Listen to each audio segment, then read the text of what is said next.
Hi guys, welcome back to my channel On The Move with Linda. Remember, if you haven't subscribed, please do so. The link at the bottom is the red one. Really appreciating you subscribing to this channel. And as you know, the conversations I keep on having is really about to bring some level of mindset and behavioral change. And today, you know, it's a brilliant Saturday afternoon. Exactly. In Nairobi. Yeah. Sun is out. Near Francis Atwoli Road. You're already giving out our location. We are actually at Wowzy House, and Wowzy are doing amazing things with young people. Yeah. And it's in line with what we want to discuss today, because we have been passionate about politics, you and I, Dannish, for a very long time. Yes. So today we're talking about all things politics. So first of all, introduce yourself. Thank you so much, Linda, for having me. I'm a big fan of On The Move with Linda. I've seen its creation coming from a baby, crawling, and now it's running about to take off. I'm extremely excited. Thank you so much. Big fan of this, you know.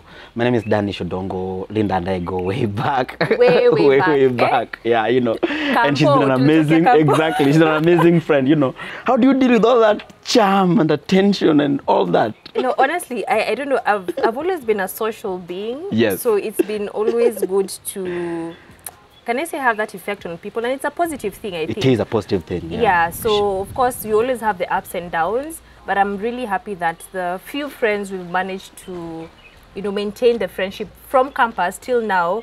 We've helped each other along the way. Exactly. And I think that's one thing that really I think, exactly, that's one thing that I think why people are attracted to you, because you're not like the type of person who will hold on to information when you know something. You just say, you know, remember 2017, the plug you gave me was incredible. I know. It was an incredible plug. And many other opportunities we work together. So I'm actually excited about this. Yeah. So let's do it. Thank you. Yeah. So let me ask you, you and I have been in some way involved with local politics, whether it's from the sidelines or actually being actively participating as part of our civic duty, but also as our passion. Yeah. So campaigns have started, honestly, and I'm really disappointed, to say the truth. I know you'll go ham on me. Disappointed at who? I'm disappointed because I believe we haven't learned, especially as the young people. And this is no offense to anyone who is going to support their preferred leader, but I look at all the past general elections we've had. Is the same narrative being sold? Whether it's someone saying, I'm going to give you free education, I'm going to clear your debts, I don't know, I'm going to give you XYZ. If you just, it's the same cast, just with a different topic or thematic area to woo the public. The other day, so of course, we are not here with specific political interests. Exactly. We are not here for, I don't know, ODM, UDA. We are just young people wanting change. We're non-partisan, but we may have our own political views, which we will not air here. We will not, here we are non-partisan. Definitely. Yeah. So for me, do you think we've learned a lesson as young people or not? I think maybe we put too much pressure on young people. For example, Linda, if you're hungry and you've been hungry for the last 5 years, are you going to tell me to think about my head or think about my stomach? So you're telling me to suspend the hunger pangs I'm feeling today because I need to get somebody who will appeal to my mind. It's not possible. And that's why the blame needs to go back to politicians. They've disenfranchised people, because same people who have made promises like you're saying are now saying they're gonna solve the problems that have been created in their reign. Some of them have made decisions that have costed this country lots of money. Some of them have been in charge of youth enterprise money, and they've been in charge of Kazi kwa Vijana and many other initiatives that have been done. But the problems have not been resolved. When a young person leaves their house and goes into the streets to cheer a politician, they are not going there because they love this politician. They're going there because that 500 shillings campaign money that has been distributed in advance is enough to feed them for 3 days. But I hear you, Dannish, but my question is, just based on what you're saying, it means if you're going to the streets to get that 500 shillings, and you went to the streets 5 years ago to get another 1,000 shillings, and you went to the streets 10 years ago, doesn't it mean that you as the person, you're the one who has the challenge, not say problem, because you're electing the same leader who 5 years again will, honestly, it's like a guarantee, you're going to come back. So they have created a dependency model where they know for a fact we will frustrate when we are in office. for lack of a better word. We are going to make the system and structures not work. But the last year to elections, we are now coming out with the promises, and because we know the people are hungry, we know the people don't have jobs, we know if we give a t-shirt, if we give a 5,000, if we give food here, someone is going to take it. That mentality is what keeps us going through the same cycle, Dannish. I agree with you, and we've got to look at it. You know, I'm very passionate about psychology, you know. We've got to look at the psychology of the Kenyan voters. A story is told of Hitler. I don't know whether it's true, that Hitler took a chicken and started to pluck the feathers off and then dropped the chicken. And the chicken was, you know, quacking in pain. And then once it dropped the chicken off, the chicken went away. And then Hitler took maize and returned, started dropping, and the chicken came back to Hitler, you know. Oh my gosh. Yeah, exactly. And that's what happens to the political, that's what happens in this country, you know. Deprivation that is systemic, that is entrenched. Deprivation are when people have no social amenities, people have no hope, people have no future, then they can be easily bought.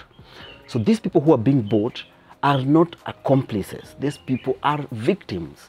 But how do we break that? We break that by, first of all, understanding that the Kenyan electorate will make decisions that are okay for them today because that's how they live. Many young people, many households in this country are living from hand to mouth. Yeah. So if you're going to give me 500 shillings today, I'm going to make a decision for my dinner tonight. Not thinking about next week or next year, because next year is a privilege of the elite who can plan, who can put their bonds, who can put their, you know, strategic plan, and they can live their lives in 10 years, you know. But the poor, who are the majority in this country, and young people, will always live day to day. Now, the solution is not to bash these people. And I don't think there's nothing wrong with bashing them, but the solution is, how then do we build socioeconomic structures that can cushion people from this hand-to-mouth structure?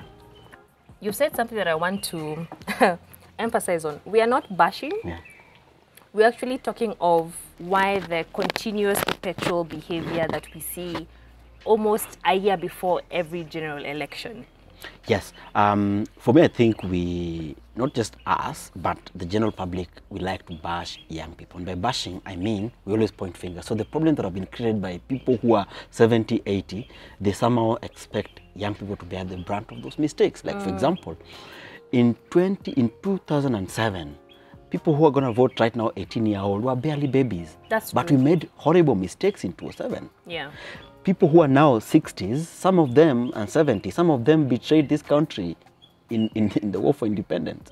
So these countries, the problem that we're facing in this country are deeply entrenched, that they cannot be undone through 5-year cycles of politics. Though 5 years of cycle of politics gives an opportunity, like more or less like a fresh start. That's very true. Back to what I was telling you, Linda, if you grew up in Korogosho, or you grew up in a place that there's poverty and there's lack, remember there's a kadogo economy there, so where you buy unga ya siku moja, mandazi ya siku moja, sukari ya siku moja, unajua.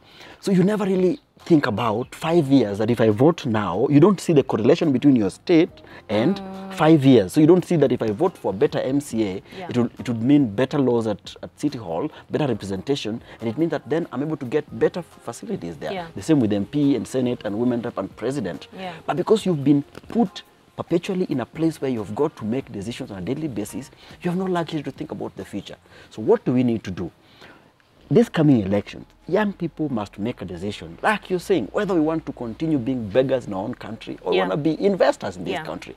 And by being beggars, I mean that we can go for those 500 shillings, make decisions based on those 500 shillings, or we can go and take those 500 shillings. But still on the voting day, vote with our head, exactly. That's very true. Exactly. And on that note, guys, Dannish touched on something that it's very interesting to me, because for the first time I feel like the narrative has moved from just tribal to the economy, and that is the bottom-up model. But that will be for next time, guys. So please stay tuned to this channel.